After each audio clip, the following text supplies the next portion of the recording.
Hi,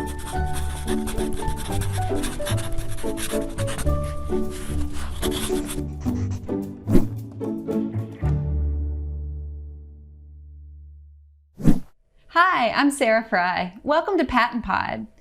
In Pennsylvania, culturally relevant and sustaining education, or what I'll call CRSE, is education that ensures equity for all students and seeks to eliminate systemic institutional, racial, and cultural barriers that inhibit the success of students, particularly those who have been historically underrepresented.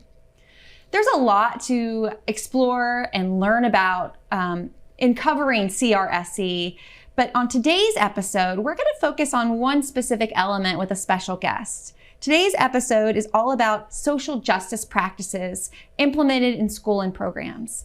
I'm excited to welcome Dr. Charles Barrett with us. Thank you. Great to be here. Dr. Barrett, to get us started, from your perspective as a school psychologist, how would you explain social justice practices and how that relates to student outcomes? Excellent question. So I think that socially just practices are the vehicle that allows us to achieve positive outcomes or what I would call equitable outcomes for students. In other words, when we have inequities in our systems, that could be discipline outcomes, it could be suspension or expulsion, students who might be identified with disabilities, or even those who are less likely to be identified for gifted programs. Those are all examples of inequities that happen across student groups. The path to correct that would be socially just practices in assessment or in referral practices or policy and practice that really affect what people do. Could be psychologists, counselors, social workers, teachers, administrators. So the vehicle, the path to achieving more equitable outcomes for all students would be to embed socially just practices as the mechanism to do that. You've kind of touched on this. You listed off a few of the change makers involved in that, but who would you explain is really at the heart of implementing these practices, and who overall is impacted? It might seem obvious, but it might not. So I think everyone has a stake in implementing the practices. So it's responsive teaching to the backgrounds and needs of students. It's responsive assessment practices if you're a psychologist or speech pathologist. It's responsive counseling if you're a school counselor or psychologist or social worker.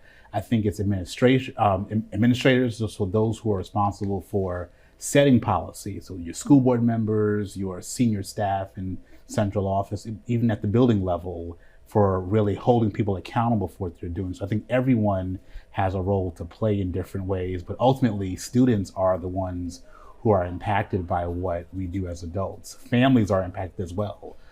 So who has access and opportunity to really have the best shot at achieving and having the most positive experience in schools? Those are the recipients of these practices or outcomes, but I think everyone has a role to play in ensuring that for young people. So I feel like it might be easy for our audience to say, well, yeah, of course, I agree with that. But they turn off this episode and they're like, okay, but what is that? How do I do it? Dr. Barrett, what am I supposed to do? Could you give us an example, especially for our audience members who are involved in preschool or kindergarten programs? What might some practices look like at that level? So I think about, for example, discipline outcomes for young children in preschool or kindergarten. And for example, there's been studies that look at preschool expulsion rates, and minoritized students, typically Black students or Black boys in particular, are at higher risk for being expelled or suspended from preschool. That is socially unjust. To exclude a student at that young age from preschool or from schooling should not be happening. So I think a more socially just way would be, how do we change the classroom environment? How do we modify discipline responses from teachers? How do we incorporate more positive restorative practices in our discipline? How do we teach and reteach behaviors, or teach and reteach what's appropriate socially in the school setting to prevent the exclusion of students from school even at such a young age? So following, in my mind's eye, following these students up their trajectory from their earliest learning moments in the school setting. Yeah. Would you say that there are other or different practices that should be considered as in the upper grades, or is it a continuation? I think it's more of a continuation. I think it looks differently when students are in, let's say, secondary school, middle or high school compared to elementary school. I think the same mindset is, how do we as adults create a learning space, a learning environment that's conducive for them to engage and feel comfortable. So I even think about when they're older, and older could be elementary school, that does our instruction really value the students' unique backgrounds? Do they see themselves reflected in the curricula, in the lessons, in the activities?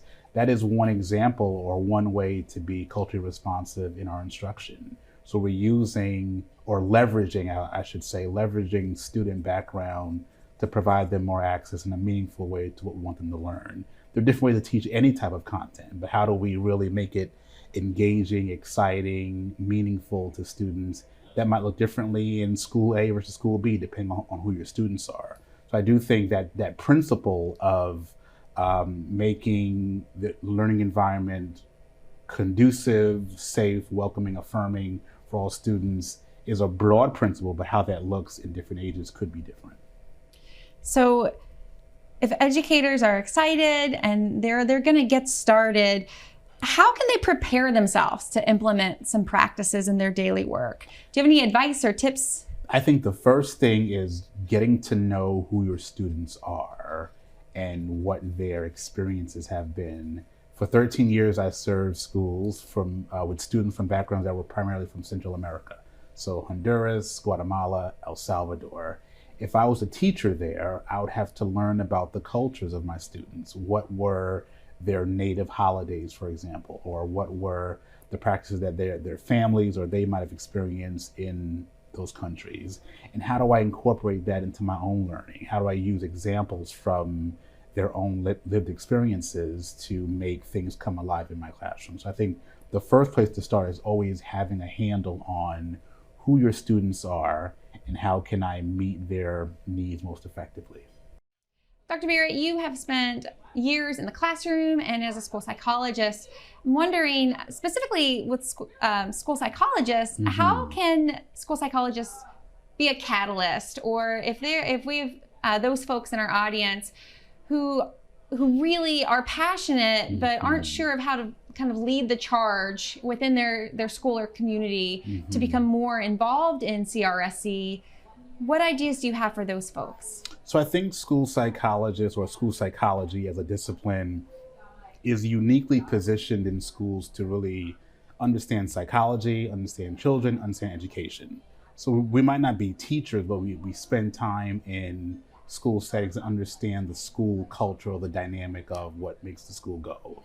I think we bring different perspective on teams. So I think when we think about the child, or the whole child, if you will, the school psychologist perspective can really incorporate different elements that might not be highlighted by a school counselor or by a teacher or a principal. So I think school psychologists can really start to tie together these different perspectives from different team members or educators and collaborate, consult with these different members to highlight how we can be thinking differently about students. One major piece I think that should be highlighted is the importance of thinking broadly or systemically about students. So we see the child presenting a certain way at school, and being student-centered or student-focused does not always mean that we focus on the child only.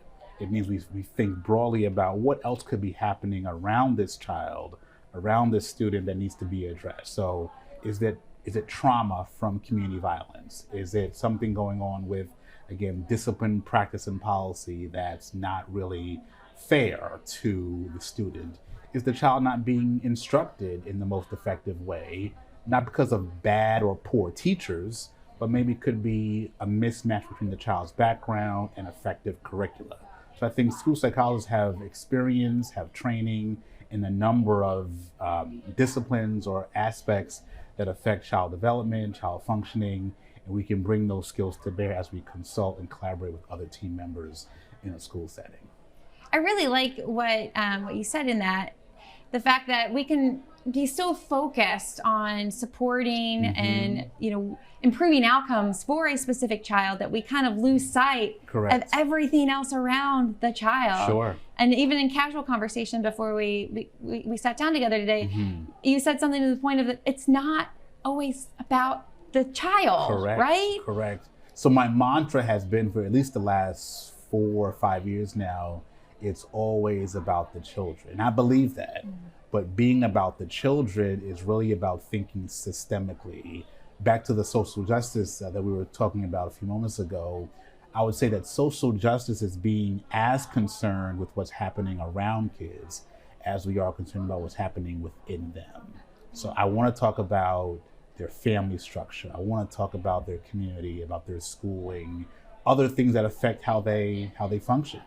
And that's certainly still having the child at the center of our analysis or center of our practice, but it's not focusing on them exclusively at the expense of other meaningful variables. Bronfenbrenner's theory comes to mind. His ecological systems theory is very, very meaningful and very, very appropriate for a social justice orientation, thinking about all of these intersecting, overlapping systems that kids are a part of and develop within.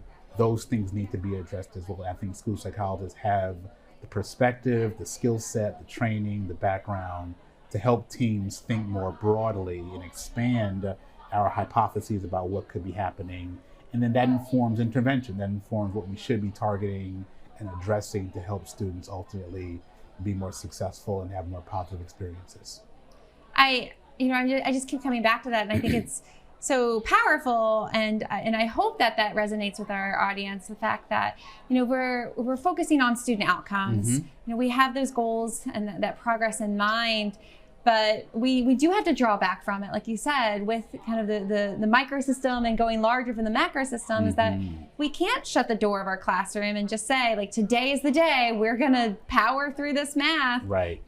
There are so many other contexts, and it's bigger than one child and their specific learning goals. Sure. It's bigger than one classroom. So the role of a school psychologist, as you were saying, just seems so unique and special to kind of navigate, to communicate, and to also maybe in some ways model or mentor other practitioners in the school community. Would you agree? I would agree. I think for me personally, that principle of looking beyond the child really came and became even more meaningful to me during the pandemic, when school literally became home and home became school. So I think teachers, as they're teaching virtually, got a window into students' lives and saw sometimes the chaos that they were living in while trying to still attend to their lessons. Even before that, kids didn't just leave what happened before school at the schoolhouse door and come in ready to do reading, writing, and math. So I think we've always had to be mindful of these larger influences on them. But I think living through the pandemic has really heightened or brought those issues even more significantly to the forefront. And again, I do think school psychologists, just being psychologists and knowing about child development, human development, do have a unique perspective to offer that can be helpful to think about students differently. It really helps everyone to think broadly, so we're not prematurely pathologizing families or children about what they did not do. Some things they experience the consequence of, but it's really not stemming from their own inability or what they've chosen to do. So that way of thinking, again, goes back to social justice, thinking about structures and systems and broadly about young people. It helps everyone be more effective. Well, thank you so much for taking some time out of your day to talk to us and giving us a good starting point, but also a little bit more of that deeper, richer context for why it is important, no matter who we are or what level we're at, to be a part of the team and the community working towards that.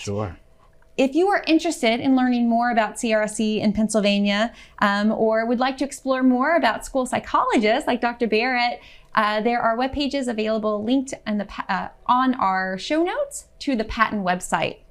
I again want to thank Dr. Barrett for joining us. Thank you. I'd also like to thank our producer, John Ragsdale, and of course our audience members. I hope you all join us again for another episode of PaTTAnpod very soon.